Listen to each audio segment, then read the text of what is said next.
Hello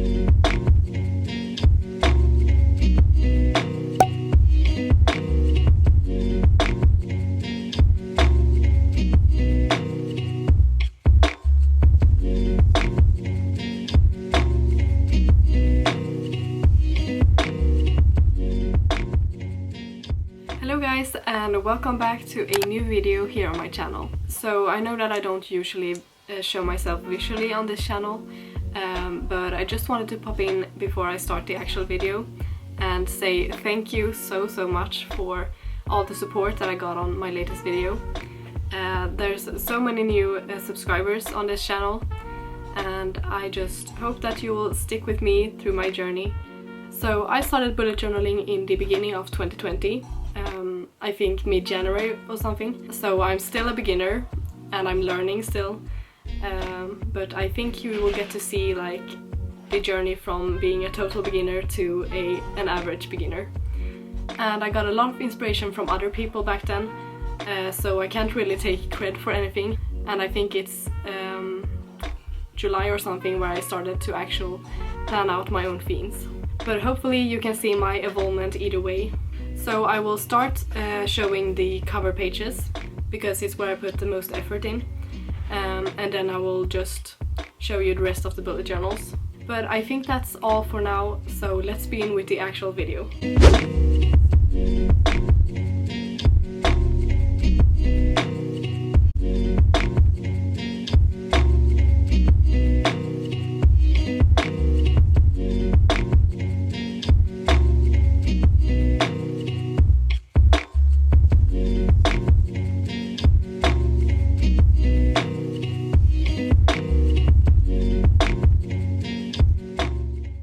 Now that you have seen all the cover pages for 2020, it's time for the rest of my bullet journal pages. I filled out 2 journals during the whole year. The pink one, which I loved, is from a Swedish brand called Akademibokhandeln, and the golden one is from Leuchtturm. Let's begin the flip through of my first ever bullet journal, the one from Akademibokhandeln. I think the cover of this one is so pretty, though the pages is a bit thin and more yellow toned than I would like it. It worked perfectly fine for me as a beginner. I was so proud back then of this page, since I came up with the style of the key, and I still like the look of the flowers at a Dutch door.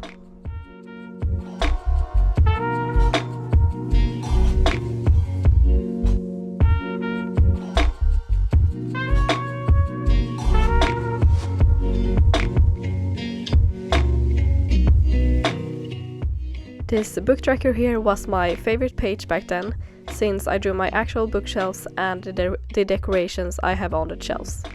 And I'm so happy to say that I will be able to reach my goal of 36 books this year. These pages was totally inspired by Amanda Rach Lee, and unfortunately I ran out of Polaroids for my camera, so I will have to fill the last 3 empty spots with something else.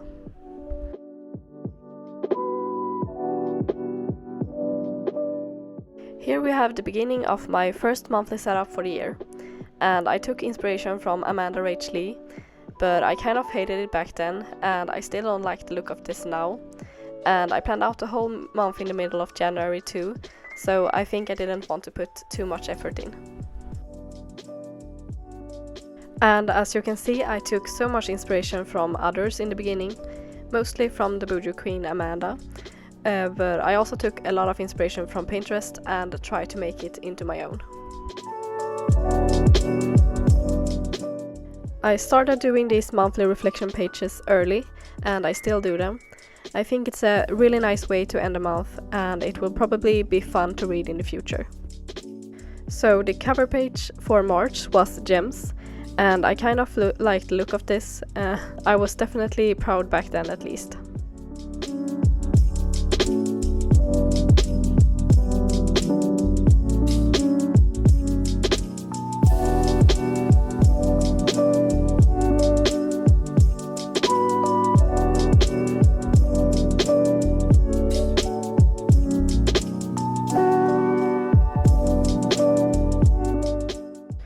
For April, I wanted to get Easter feelings when I was looking at these pages, and I definitely did. But what I don't like about this is that there's no definite theme, but I do like the colors though. At this point I started to get tired of too detailed weekly spreads, and that's something I want to get out there. Don't feel pressured to make everything in your buju look so perfect, cause that's the charm with bullet journaling, it's supposed to look handmade. Okay, so this was the time right after I tried Animal Crossing, and I was obsessed to say the least, so of course I had to make a theme all about it. It's pretty cute though, since I drew my character how she looked back then for the cover page.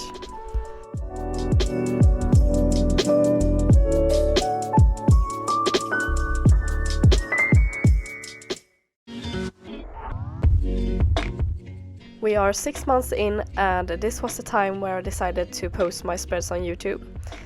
I decided to delete the video where I planned out June though, since I find it kind of embarrassing. I'm not a very technical person, so there were a lot of things that went wrong during the process of getting the video out, but thankfully I'm starting to get the hang of it all now.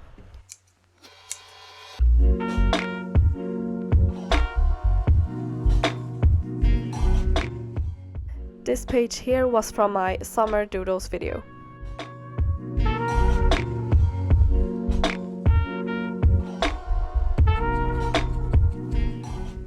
July was the month where I finally decided to plan out my own spreads. I still got inspiration from others, and I still do, but I came up with a lot of this myself. And I'm still in love with how this turned out. My favorite animals are turtles, and I'm obsessed with the little ones in my weekly spreads. This was also the time where I started to enjoy making my weekly spreads.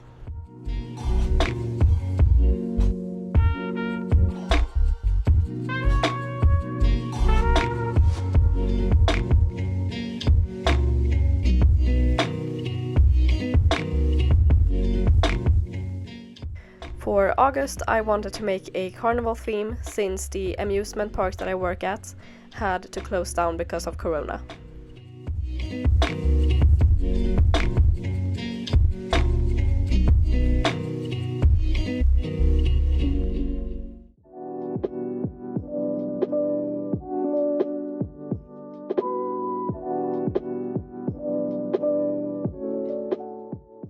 I felt that this little quote was very much needed, since everything has been so weird this year. The theme for September was floral, and I really like the colors of this one, especially the gold together with the pastel of the petals.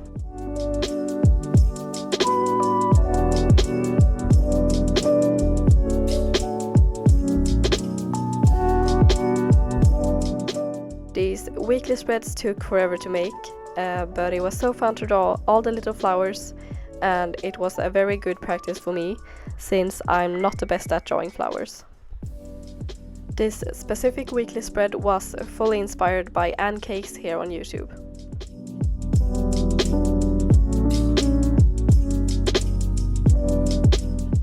This was the time where I started to run out of pages, so I decided to move over the last 3 months to the Leuchtturm 1917.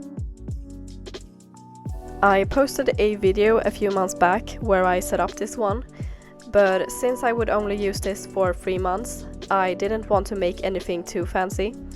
But don't worry, I will use the rest of the notebook for journal entries instead.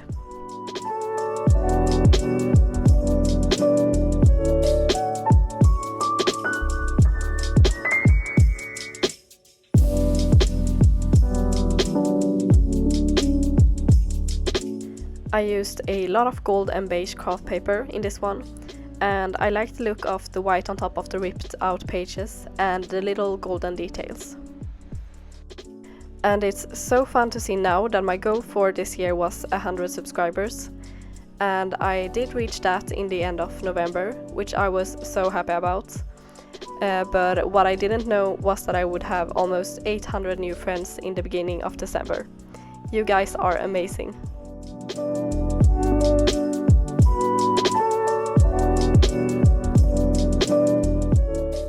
The October cover page is probably one of my favorites this year.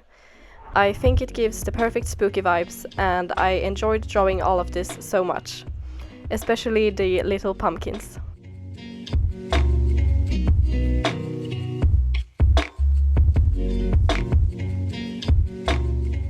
I also drew my favorite Tim Burton character with watercolor, which was very daring since the Leuchtturm pages are so thin.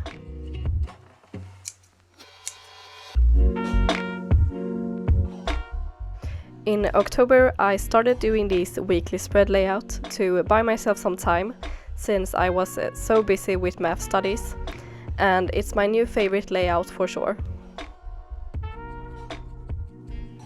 One of my favorite spreads from both my journals is definitely this one. I love the look of the quote page together with my monthly reflection page. Now on to one of my more recent setups.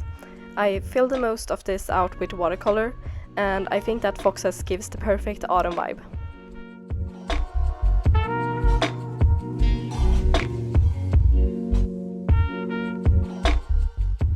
I created the same weekly spread layout here as I did in October, but this time with lighter colors.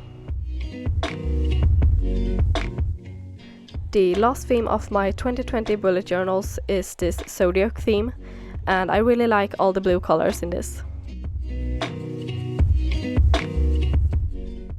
This month I decided to go with a more simple layout for everything, but the cover page. There's a lot going on in December, as you all know, so I wanted to get some time over for everything else. But I promise you that I will focus more on the setup for January. That was all for my 2020 flip through. Hope you enjoyed this video, guys, and that you will follow me into 2021. Don't forget to leave a like if you enjoyed this video, and please subscribe if you want to see more from me. Take care now. Bye, guys!